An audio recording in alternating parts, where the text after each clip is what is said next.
See. Is awesome. So good. Hello, world. Hello, everyone. Happy Thursday. How are we? Oh, I've got spooky designs I could put up. I don't. If I push this button, I can't promise what's going to happen. Everyone, you Okay, ready? push it. Yeah, do it. Okay, so now I got to test something. I Okay. changed our little round. Like, so when people make comments, it's going to come up and it's going to look in spooky letters, and I'll have a little pumpkin in the Oh, corner. okay. Yeah. Awesome. Let's see if it works. That means I need one of our trusty viewers to Yours. make an appropriate comment in the chat. Yes. So I'm watching these tree guys. We're having like 10 trees taken down so Mhm. they don't destroy things like our water supply. Right. Oh, okay. And so I just keep hearing thump. I don't know if you hear it. Do you hear any No. of the thumping? So this No. big, huge limb just came down. Thump. Like I'm watching this guy really high up. He's probably 50 feet in the air in a little bucket. Nice. Yeah, just cutting limbs off, and they go thump. I'm glad you can't hear that. Nope. Also, I think my imitation is quite authentic. Yeah. You're really talented. You should do Thank you. Yes. voiceover work, and you could do the sound effects and everything. If this entrepreneurship writing thing doesn't work out, I think I'll do it. I'll add that. I'll add that to my list of things to do. Still in the air about whether it's working or not. Oh yeah, I'm not sure. I haven't. Yeah, we'll Not see. committed yet. Yeah, it's only been 19 years as an author and 29 years as an entrepreneur. But so I mean, it's kind of like when we just had our 15th wedding anniversary, and I was like, I think it's gonna work out. Yeah. I think it's working. I think this is the thing. I think this is the thing. I think we're doing this. We're doing this. Yeah. So What's new? I was just getting ready to ask you the same thing, but I have been doing audiobook production and processing and writing fiction and reading and doing Yeah. all the things. Outside of that, I've shoved a child out the door to a theater event this week. So he is off in Sounds the so real. lovingly parental of you. Yeah. Get out. He's off in the world right now without us, and his mom is panicking a little bit. So Gabe, I know you're not watching this, but if you are, text your mother and tell you live her. Yeah, so we're having fun getting all the updates. Yeah, call your mom. Oh, And no. it's been a really good productive week. When your energy just feels right and everything's just happening. I've been there I this do. week. It's been really productive. That's awesome. Yeah. There is nothing as fantastic as being in the flow. Yeah. Yeah. Absolutely. Yeah. Well, and the topic, which we'll talk about a bit today, not just yet, but it's part of that. Yeah, it is. It's a really big part of that. Setting yourself up for being in the flow. Yeah. Yeah. Yeah, I Absolutely. have my own little project list going. Just a little one. You're not the only one. You have a little project list going. I have one of those giant Post-its on my wall. And I remember when I wrote my production list and I sent it to Holly, and her response was, "You crazy." It's true. All right. Thank you. Thank you for that endorsement of my capability. Yes. Well, I remember the conversation. You were like, "Dude, I've got plans," and I was like, "Oh, okay," because your friends and partners and all the things tell you Yeah. that at the beginning of the year. Yeah. See, the scary part is I know you're actually going to execute like a champ. So it's like, okay, you're not really saying this is what I'd like to do this year. You're saying this is what's getting ready to happen. Everyone buckle up. What's happening? Yes. Right. So when I saw your plans, I was like, oh, let's set the bar pretty high for productivity. So today we're going to talk a bit about your most recent book launch, which happened on Monday. Okay. And it's about a very, very, very interesting topic for people that are either currently writing or thinking of writing. Yeah. And that is writer's block. You wrote a book called There Is No Such Thing as Writer's Block. And when you sent me the draft of this en route to editing, Yeah. I was like, oh, look at this. Like That title just jumped right out. She's gone rogue. Isn't that what you thought? Like, oh, snap. I was Yeah. like, this is going to be good. I can't wait to read this. Yeah. But at the Am same I right? time, Am I yeah, right? my antenna went straight up because I was like, okay, if someone as prolific as you are with writing, someone that's produced over, published over 50 books says there's no such thing as writer's block, I am listening. Okay. So All right. With your Princess Leia headphones on. I mean, yes, absolutely. oh, Okay. so Oh, there's Renee. And yes. Renee's coming. So how cute is this? She arrives. Oh, spooky comment. Look at Yeah, that. look That's at that. awesome. Renee, I am so excited. I cannot wait to see you. Yes. Yes. And My bestie is coming. Now, can you hear this? I did hear that, but is that the grinder? I don't know what he's doing. Wow. Oh, he's taking the logs and feeding them into the Chipper. wood chipper. The big wood chipper. Yes. Not the chipper I'm going to put behind the woodshed for naughty people, but an actual big machine that's a truck. Yes. Yes. And then Byron was like, we get to keep the chips. And I'm like, what are we doing? And he said, mulch. It's like, it's mulch. I'm like, okay, super. So we're going to have an Olympic amount of mulch here in about 6 or 7 hours. Yes. So, yeah, so that's what that noise is. Anyway, Renee's coming because I'm having a little fete tomorrow. Oh, really? What about? The party. I'm having a book launch party. Just a little book launch party. Just a few friends and family that are coming. And this is all surrounding the launch of There Is No Such Thing as Writer's Block. Yeah, so I haven't had a launch party since, like, a real official big book launch party since The Successful Single Mom in 2009. Gotcha. I can't have enough mulch. Well, you can have some, Renee. You can put some in your suitcase. We will have plenty. So I had a huge book launch party for The Successful Single Mom. And I thought, you know what? Why not? Why not have a book launch party for the last book of the year? It's actually not the last book of the year. It's the second to last book of the year. But the last book of the year is going to just magically appear as opposed to be a full launch. So this is the last official big book of the year. And I want cake, Lucas. I mean, it all comes down to the fact that I think that if I just go buy a cake and bring it home and eat it with a fork, that's weird. But if I wrap around the party cake, right? If I wrap around the cake a party, then it's fine. Then there's nothing weird about it. Yeah. Yeah. I mean, it's completely legit. That is a logical assessment of your situation. That's right. So ultimately, it's buttercream frosting that I want, not a party. But, Well, that shows your dedication to the buttercream frosting. I mean, you're willing to write a book to get to buttercream frosting. That is you can't deny that to somebody that's willing to do that much work to get to something. Right. You deserve that buttercream frosting. Right. Yeah. Somebody better show up with a cookie just to make sure I'm satiated. That's right. Well, you also make me feel guilty because, Kent and I were laughing last time I was out there, and you guys were commenting on how he had bought you a bunch of fancy cookies, right? He did. To celebrate your book launch during that time period. And I thought, well, normally I'd feel guilty sending someone who works out so much and is so conscious about their health, sending them buttercream cookies, but you welcome the challenge. I ate them like they were my job. That's right. I did.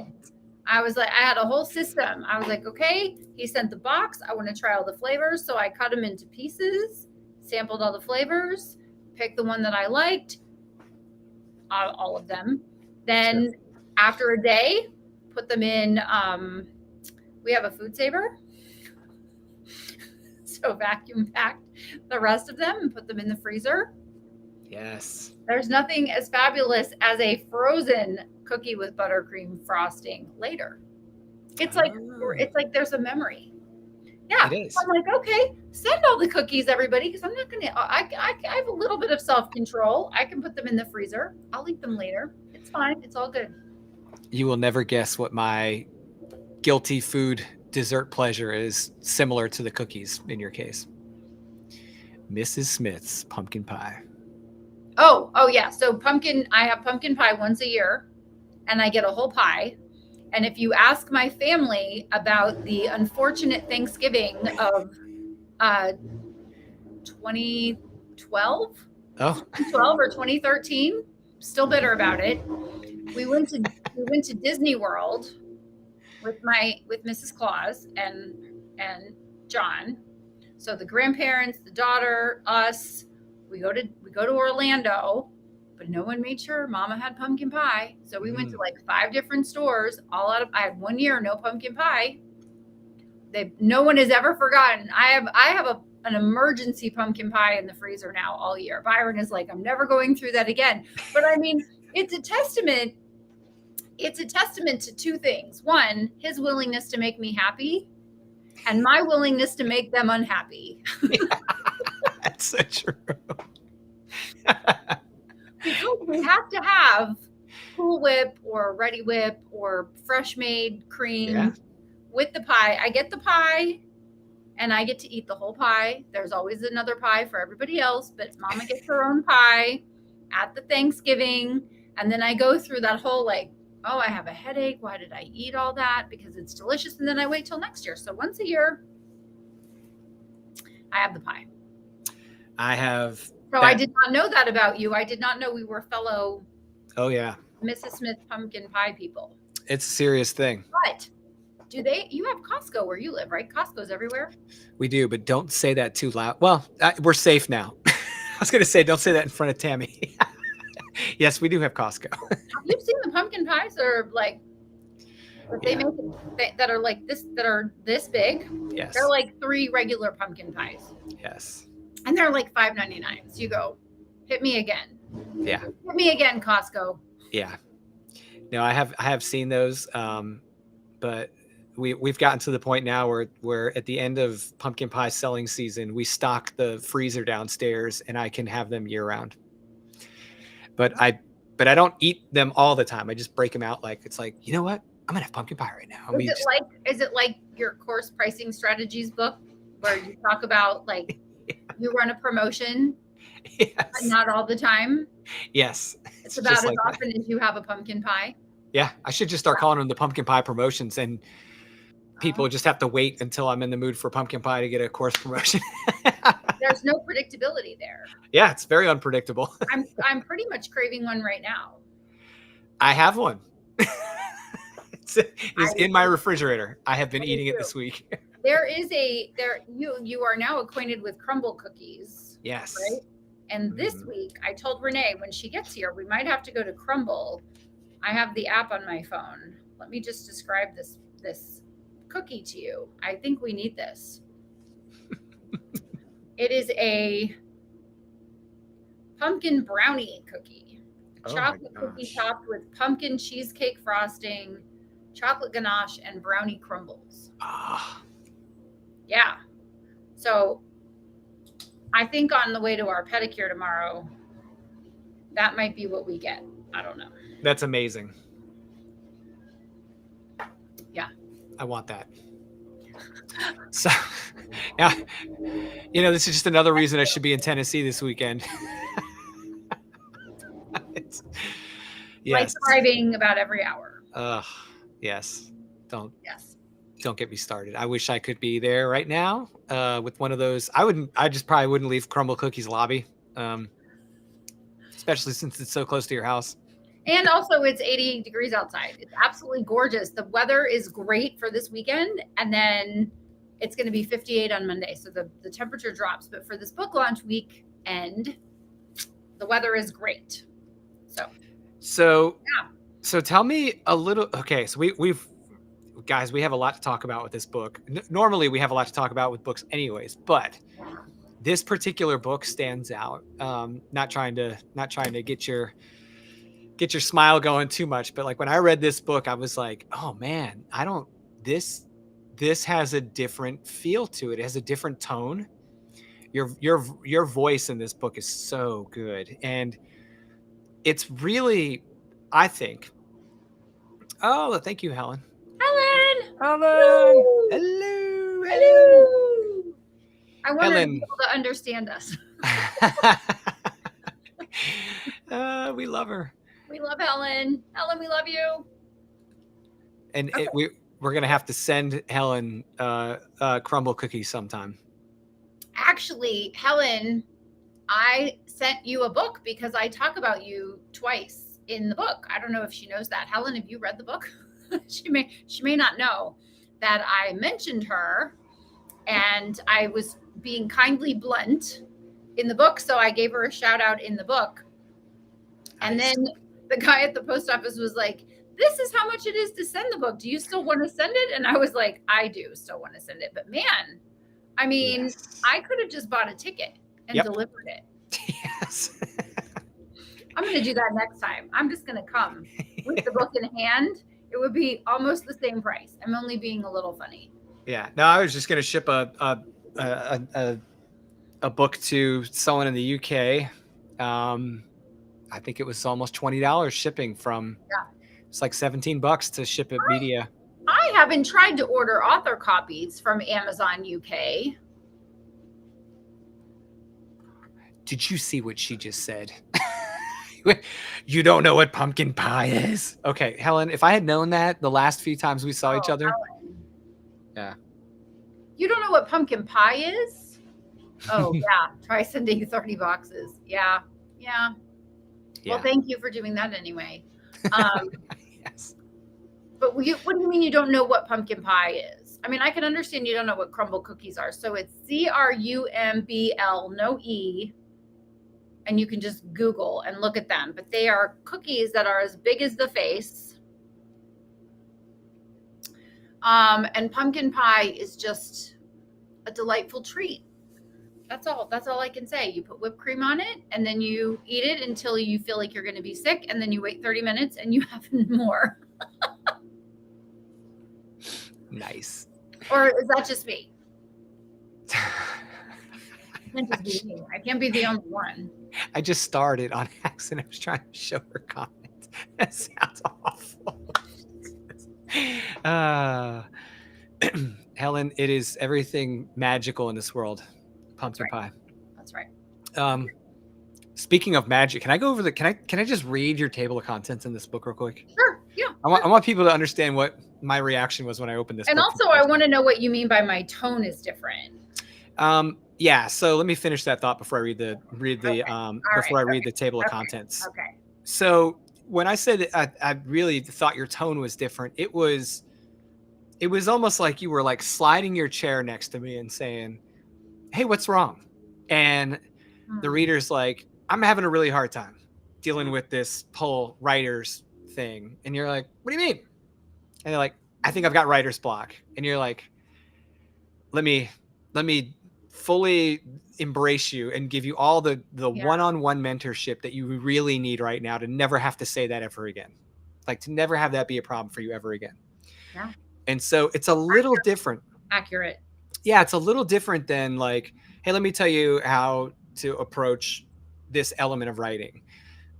It pulls so much mindset in. It really is like a coaching, mentoring conversation with someone that you absolutely trust to give it to you straight. And I love that about this book, because you could have gone about it very politically, like, and said, I don't want to rub anyone the wrong way. I just want to kind of skip across the difficulties and talk about the things that I can do that help me. But you don't do that at all. You really do a good job of giving people an understanding from a professional writer's perspective, someone that does have prolific writing as part of their, it's part of your resume at this point. You could just say that, and it's, all the titles to back it up. You ask questions like, hey, what's really blocking you? Right. You talk about how professional writers just write like it's your job. Removing blocks, how to build new habits, becoming the writer you've always known you can be, which is like a big confidence thing. Clearing the decks and setting the stage for writing, surrounding yourself with other writers, and letting your words flow now and forever. So I really love that you kind of approach this topic from all different angles, and you start with showing, because at first I was a little conflicted when I first started reading. I'm like, well, the title says there's no such thing as writer's block, but then we're going to talk about what writer's block is or isn't. And I really enjoyed that, unpacking that in the beginning. Womp. Byron's still alive out there. Yeah, no, they're right under my window, and the second tree is about to come down. There's a split stump, and if it went, it would go on the woodshed. And we have the world's sexiest woodshed. It is a pretty nice woodshed. Built by.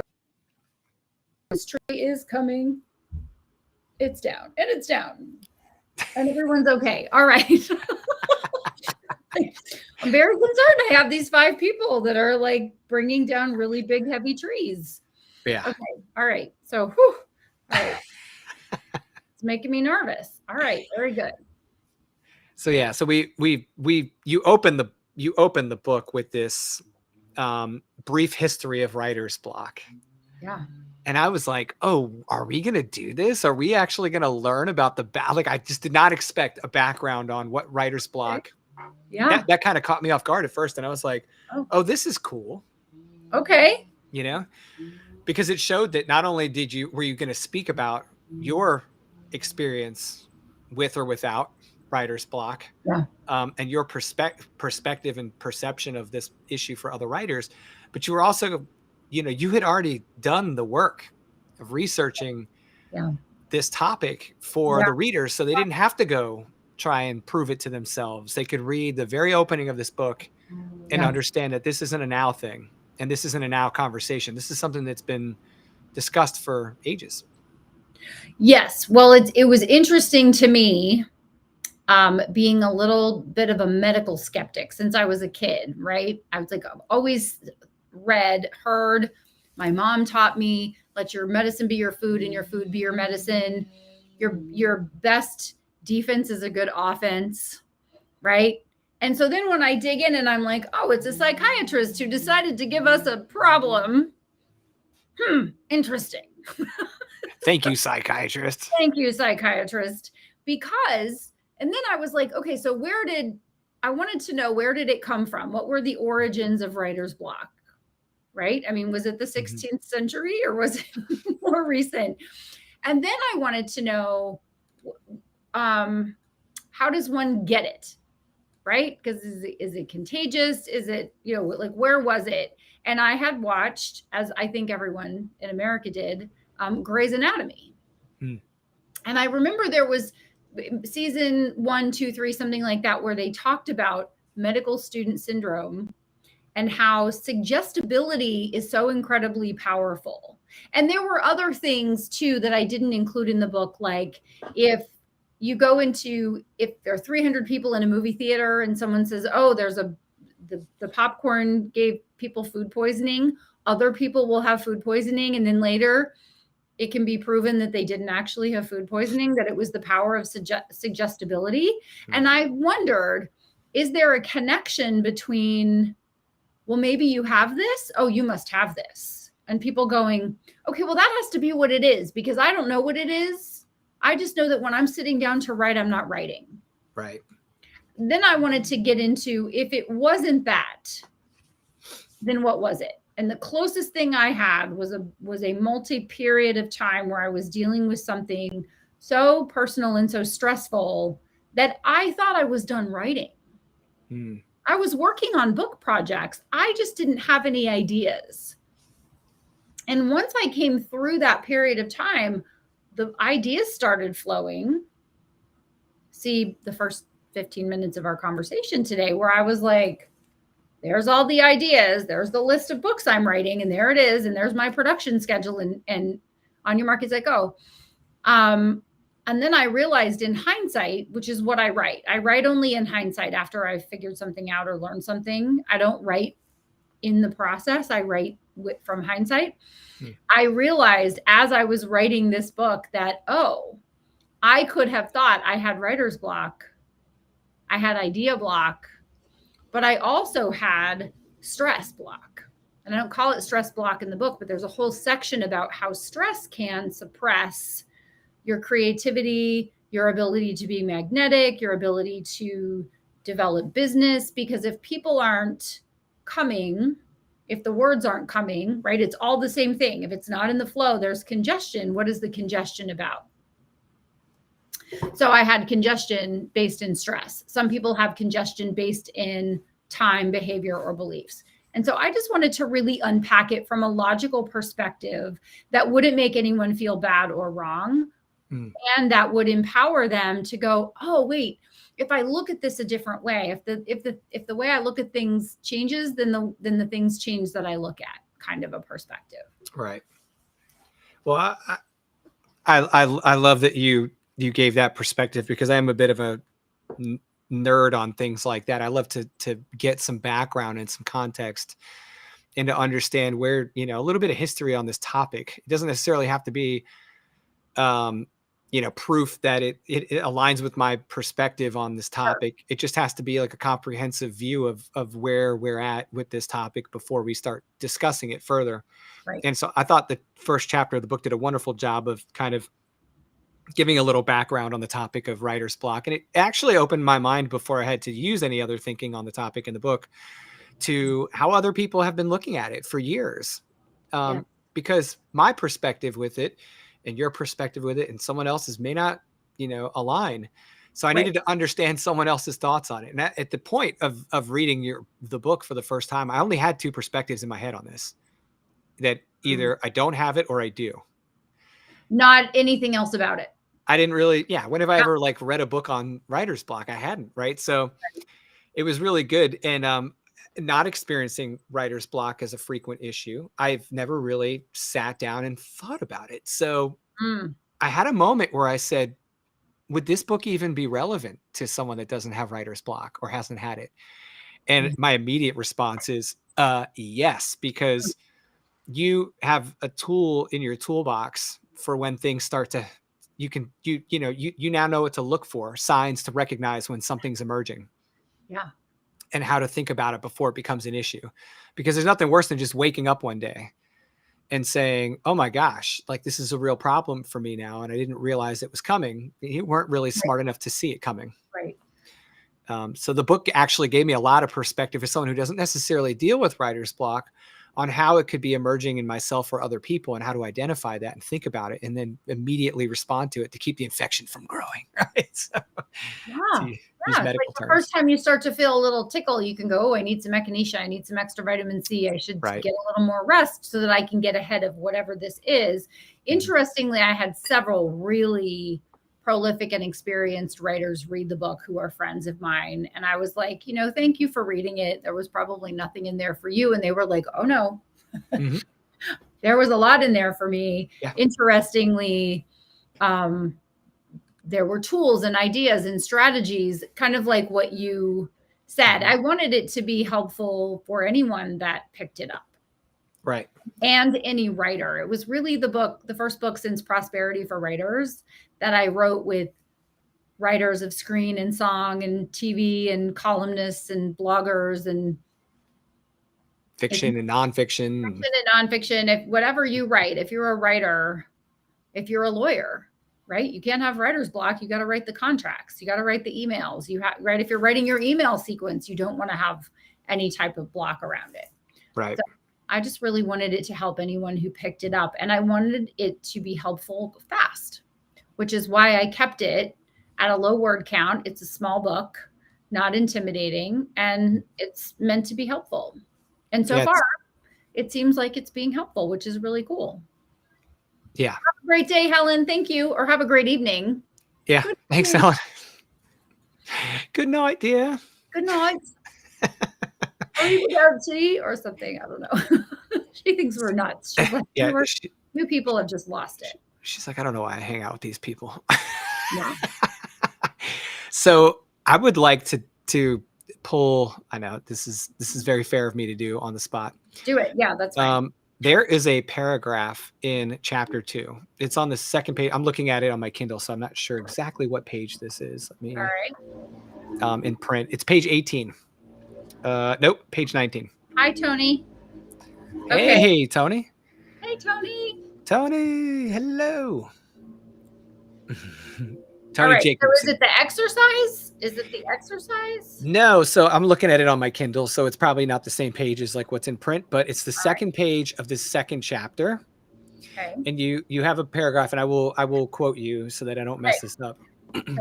Because if you've read Honoree's books before, you know she's very particular about her word choices, and they mean she puts a lot of thought into the meaning of every word she puts in her books. So I quote, "So do I believe writer's block exists? Sure." And you stopped me dead in my tracks when I read that, because the title of the book is "There's No Such Thing as Writer's Block." And I went, what is she doing? And I was going to write you this very responsive, reactive email, like without reading any further. And I was like, All right. What are you doing? This must change at once. Okay, go on. but then you continue. Sure, but I'm not entirely convinced it needs to. And if it does need to, it doesn't need to exist for me. I want you to believe it doesn't need to exist for you either. So that right there, that one paragraph wipes out the whole, like, if you just saw the cover of this book and wanted to start arguing without reading about whether writer's block really exists or And not. some people have, just so you know. Yeah. Yes. The authors, the author is telling you that it may exist and she may believe it exists, but it doesn't need to exist for her. Right. And so you can understand the level of thought that goes into this book with that one paragraph, that it's not just me being Honorée. It's not just your author trying to pitch to you a one-sided view on this topic. Nope. It is really a comprehensive, although very succinct conversation about a very meaningful thing. And I love that you've put that paragraph in there, because I thought, oh my gosh, the editors are just going to, they're going to highlight this one. Yeah. So it makes me a little emotional that you called that out. And I'll tell you why, because I think the perception of me, and you can correct me if I'm incorrect, is that I'm pretty tough. Sure. Yeah. Sure. And that is true. However, I also have a huge heart for people who struggle. And I have not always had someone to go, hey, I'm struggling. What do I do? Right. I have had to find my mentors, and there's a whole section on friends and mentors in the book for good reason, without them knowing me. Almost all of them, even the ones I'm friends with now, I discovered them and they were like a tall glass of sweet tea on a hot summer's day, because I needed what they were talking about and I did not have it. I was struggling. They had an answer and I was like, PTL, right? Praise the Lord. So I wrote this book. I got the idea from writing this book because so many people would ask me, do you believe in writer's block? Do you have writer's block, et cetera, et cetera? What do you recommend for people who have writer's block? And I come at things in a very pragmatic, systematic, thoughtful way. And I also really hate that people struggle. It really bugs me. It's why I run the mastermind.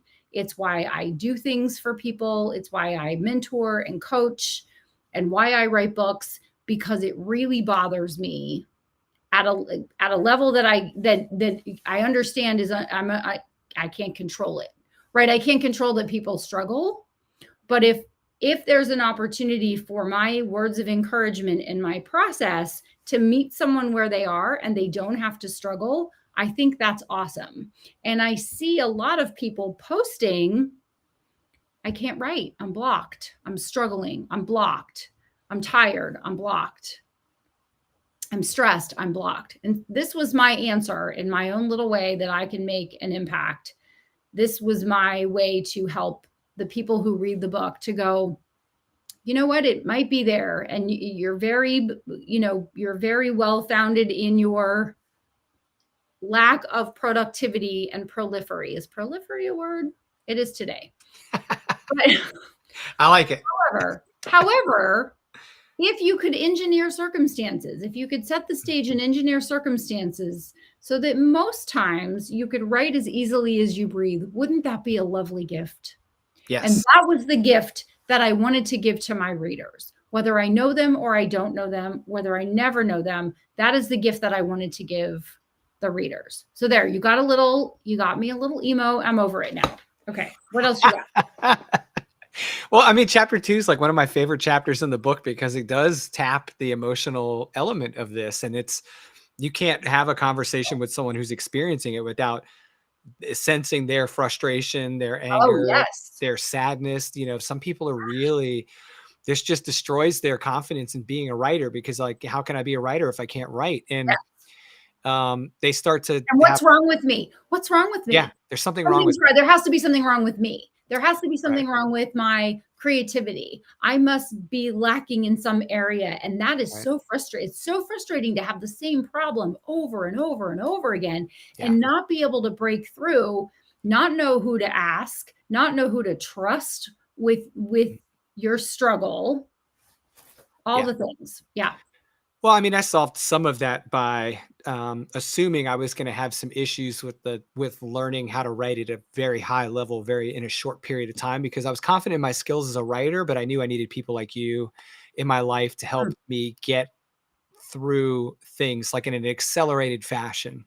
I didn't want to take all the time it was going to take to stub my toe every 5 seconds, and I knew that if I found the right mentor and coach, they would Yeah. help me avoid some of those pitfalls. And that was one of my, as a coach at that point in my life, I knew that was a Yeah. no-brainer decision.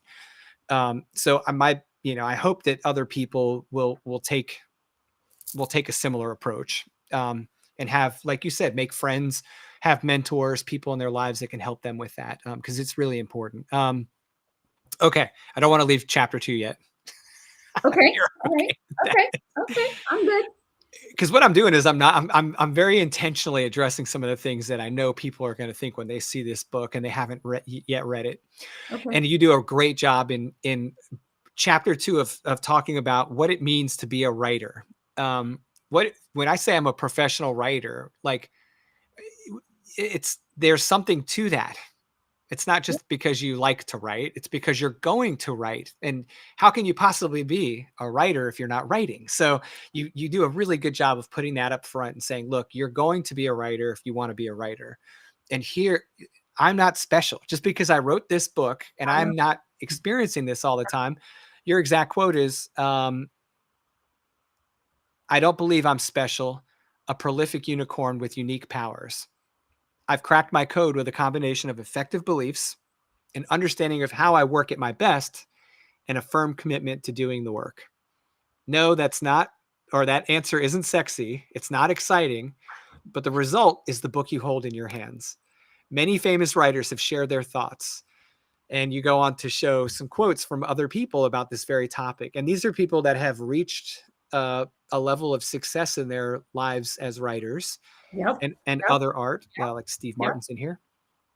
Yeah. Um, Nobody's heard of him. Try someone else. yeah, yeah.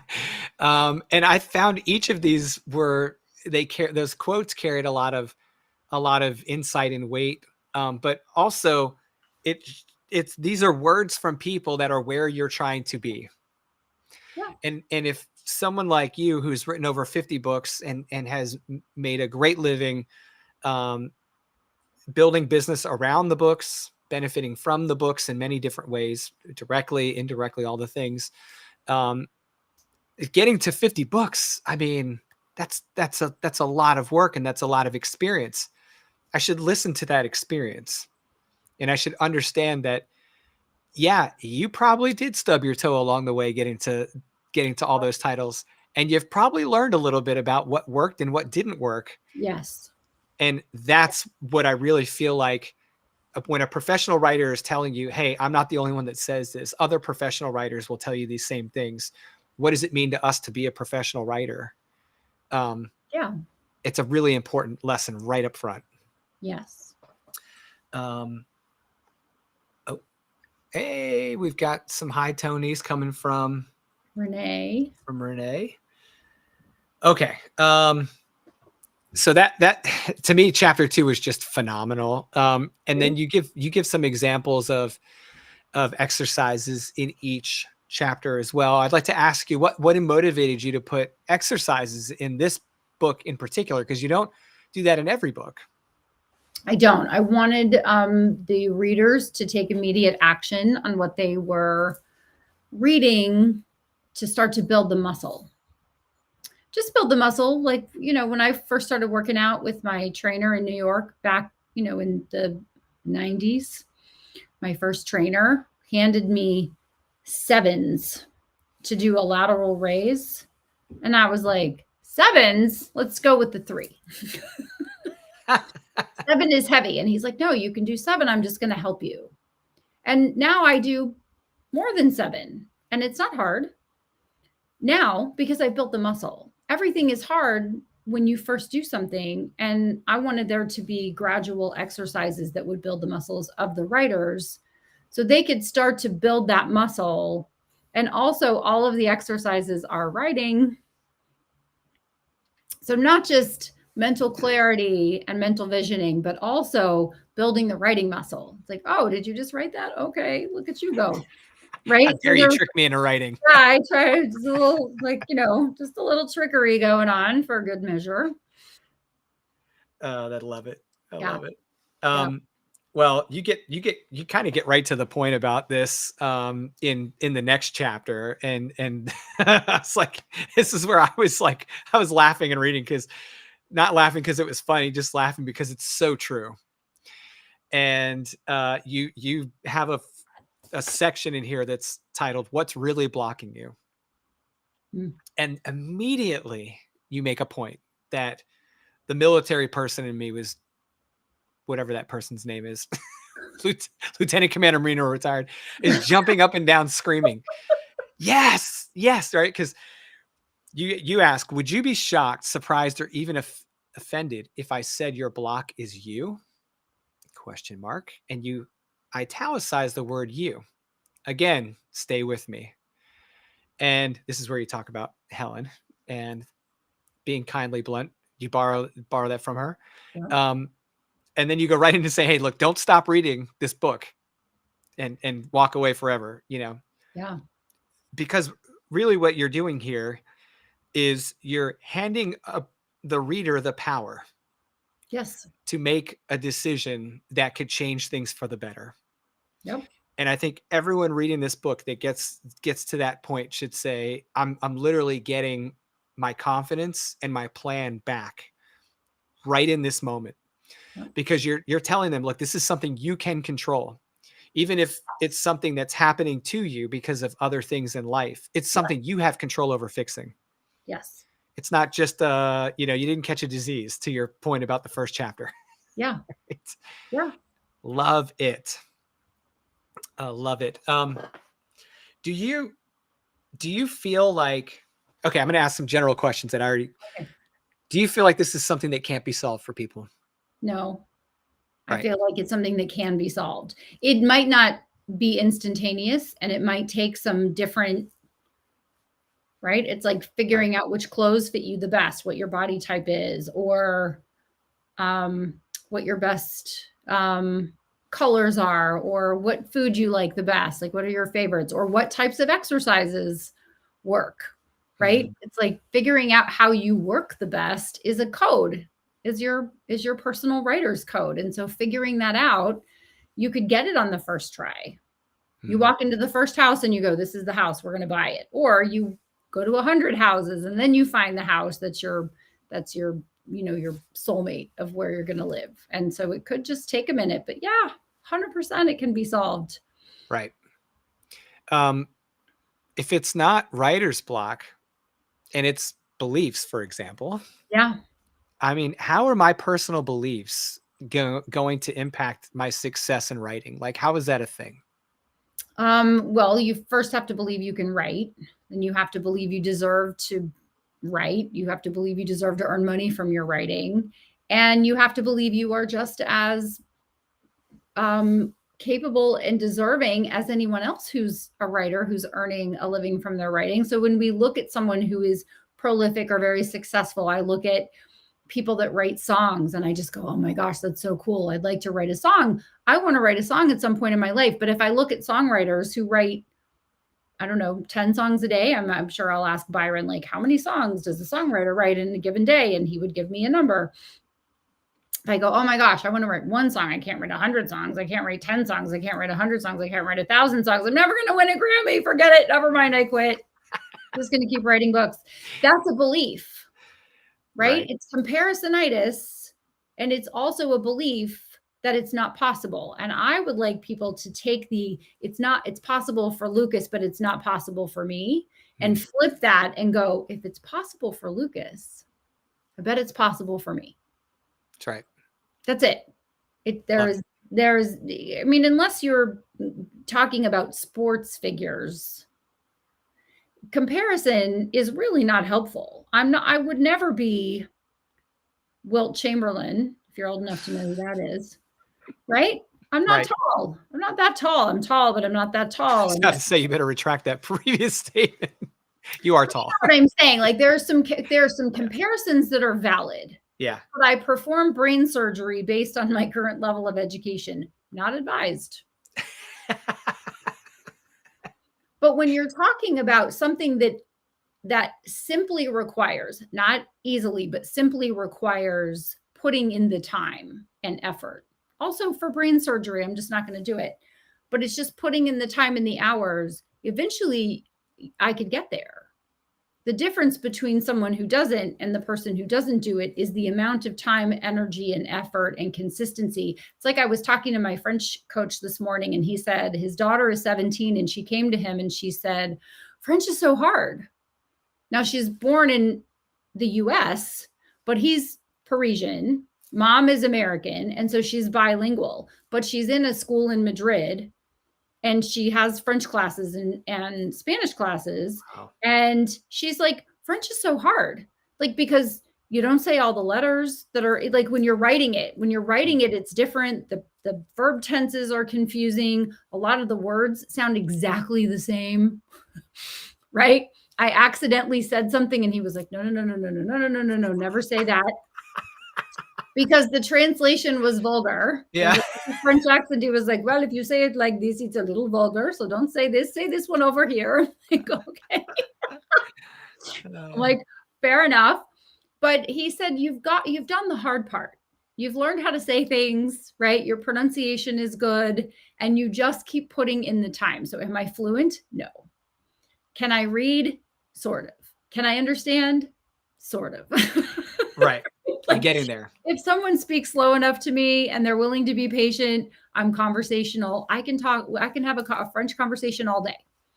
It's super fun. But every single day, Lucas, every single day, just like I write, every single day for about 20 minutes, I'm studying French. In one way or another, I'm learning a new word. I'm listening to something. I'm watching a television show. I just put in the time. At some point, I mean, they keep saying, but one day you just wake up and you go, I understand everything and I can read everything and it's a beautiful day. I'm not there. Not there yet. But he said, if you just stay committed and you just keep putting in the time, you're going to get there. Right. And that's hard. Like, it's not the destination, although I'd like to get to the destination. Mm-hmm. Right. But it's the journey that is also the fun part. And so the discovery part of unlocking your code and figuring yourself out, that's part of the fun of it. If you can stop being you, whoever you are, that's being so hard on yourself because you're not writing as prolifically as you would write to, or as you would like to, or you're not as fast, or you're not making as much money. If you just stay in there, it's interesting. I was having a conversation with Joanna Penn of the Creative Penn and podcast and website. Joanna is a very prolific fiction and nonfiction writer. And we were just talking about how when we met now more than 10 years ago, probably 12 years ago, there were a lot of people that were around have gone. Yeah. We've been around, we've put in our 10,000 hours, and then we put in another 10,000 hours, and then we put in another 10,000 hours. And so it's no surprise that we're here, right? That we've gotten to where we've gotten. Mm-hmm. Because we put in the time. So it's not going to be surprising. You're going to wake up 10 years from now. Are you going to be glad that you stayed in it, or are you going to be bummed you quit? That's really the question. Right. So yes, you asked me that practical question. I went on a rant, but yes, the answer is yes. I do think it's figure outable. I think everyone can figure out what their code is if they're willing to just, just keep playing with it a little bit until they get it to work. Well, and I like that I like that you brought up time and behaviors, because the things that you can think about it the way you want to think about it. Like, I can be a writer, I can have a career, I can do these things. And then you have to go do something about it. And that's where the behaviors are. The behaviors are the ways you take your thoughts and you put them into action. And Yep. behaviors, you either sink or swim based on behaviors. Like you said, you can have the mindset, and then you can dedicate the work to getting it done, but then you have to do that work for a certain period of time. Right. So you have the behavior blocks, you have the time blocks, you have the belief blocks. And when you can Yep. get all of those in alignment, you're much better armed to be a successful writer, course creator, anything, Yes. than if you didn't have those things aligned. Yes. Right. Yes. I was 100%.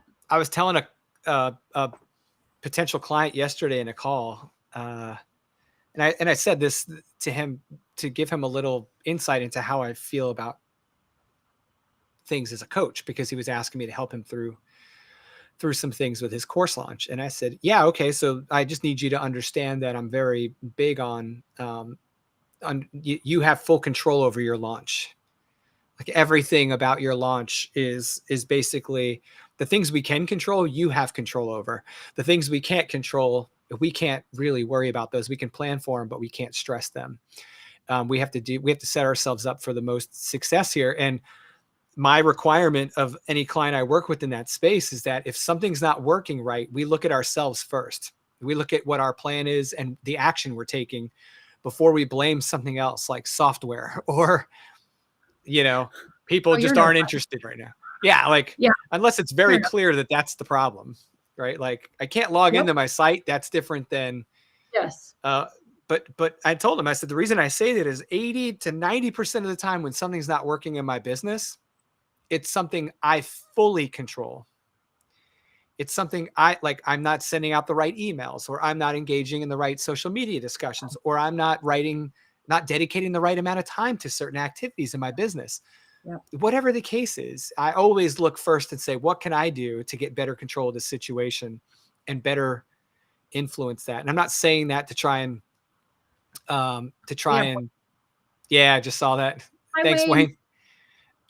I'm not saying that to put myself out there.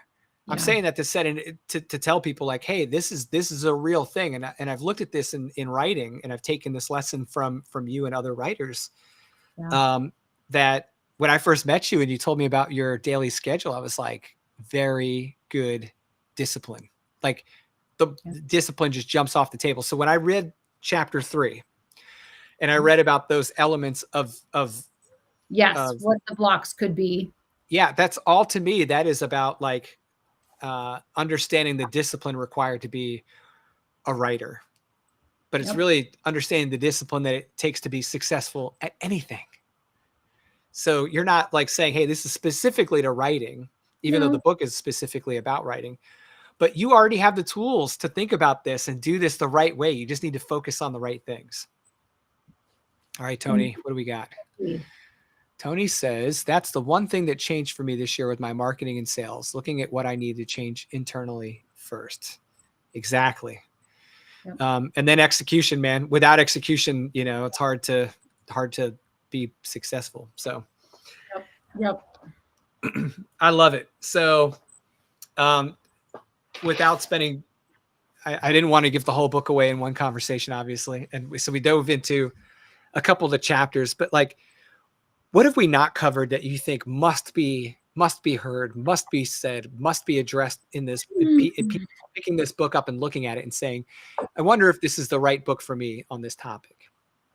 Well, if you don't have writer's block, let's just dive right past. If you're like, I don't actually have writer's block, or if I do, it's very minimal, but you would like to write faster, easier, better, more, then chapters 5 through the end are your ticket. Because once you've cleared the blocks, then what do you do in order to exponentially magnify and multiply your writing? Mm. So I go into the tools, the mindset, the structure, and also some, we talked about it just a little bit earlier, the people you have around you.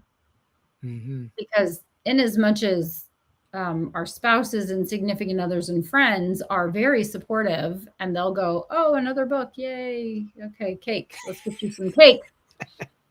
They don't. I don't talk outlines and Mm.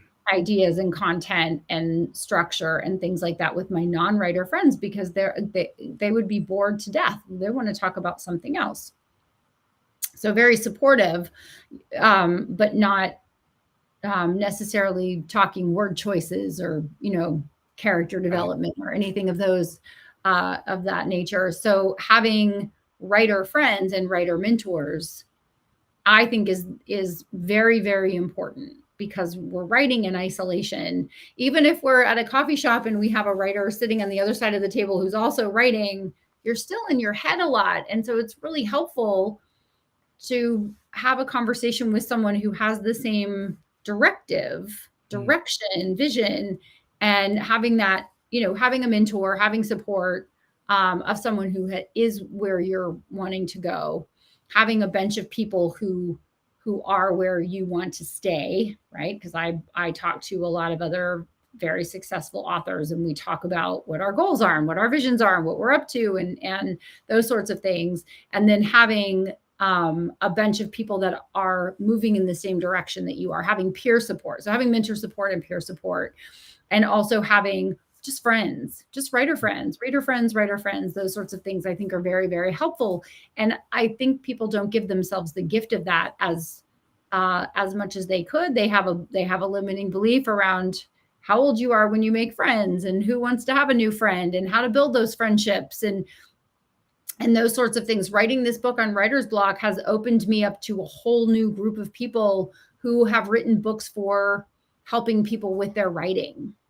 And I'm reading an awful lot of new books now, and just writing reviews for authors, and Mm. just saying, "Hey," and seeing if there's an opportunity for friendship. And some of my most wonderful friendships are with people who are writers, because we just have that thing in common. And it came from me kind of poking my head up and going, "Hey, I'm cool. Are you cool? You want to be friends?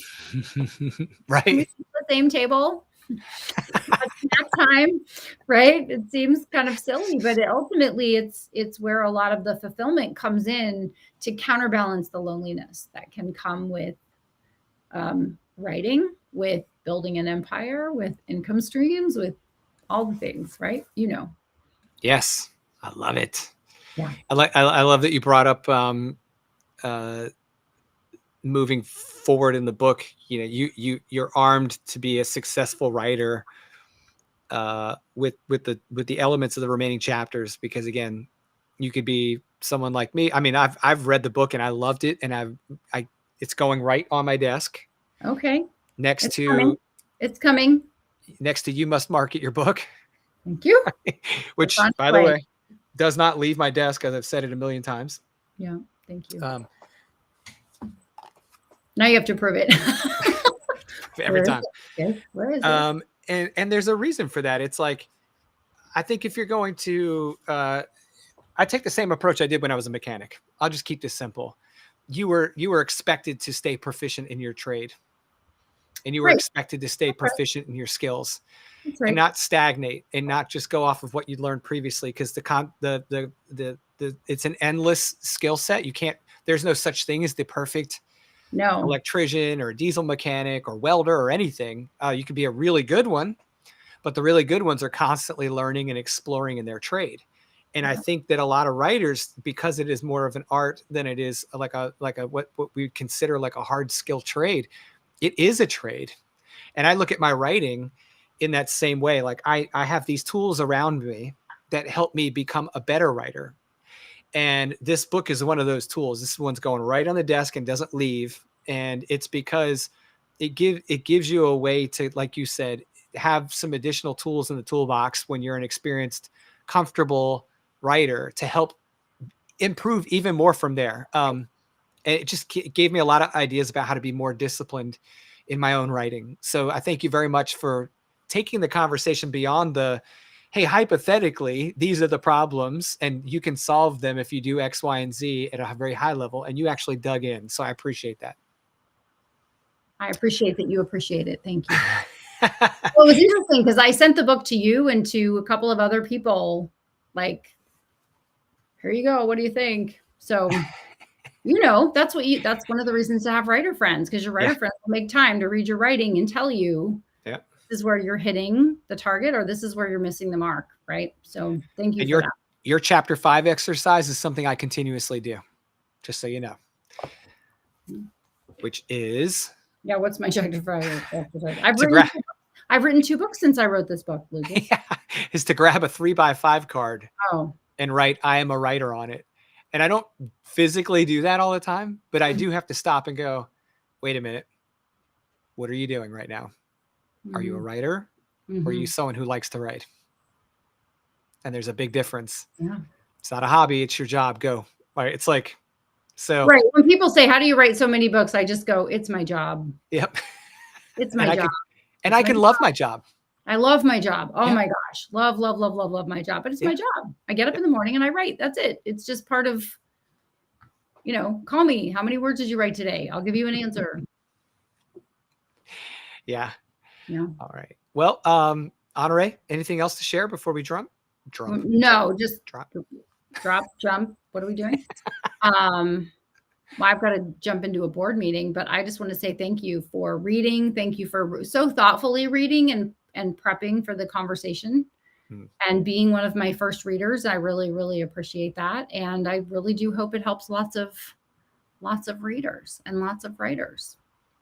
Well, I'm going to order bulk copies of this book and hand it to any of my course creator clients that are doubtful about their ability to continue being an author in their business, because I think it's that important. This book and You Must Market Your Book are two books that I think are kind of essential packaging for active writers. So, awesome. All right. Well, thank you so much, Miss Honorée. Guys, you know where we're at every week, noon Eastern here on the East Coast of the United States. You can adjust the time accordingly from there, and we will see you guys next Thursday. Thank you so much. Thanks, everybody.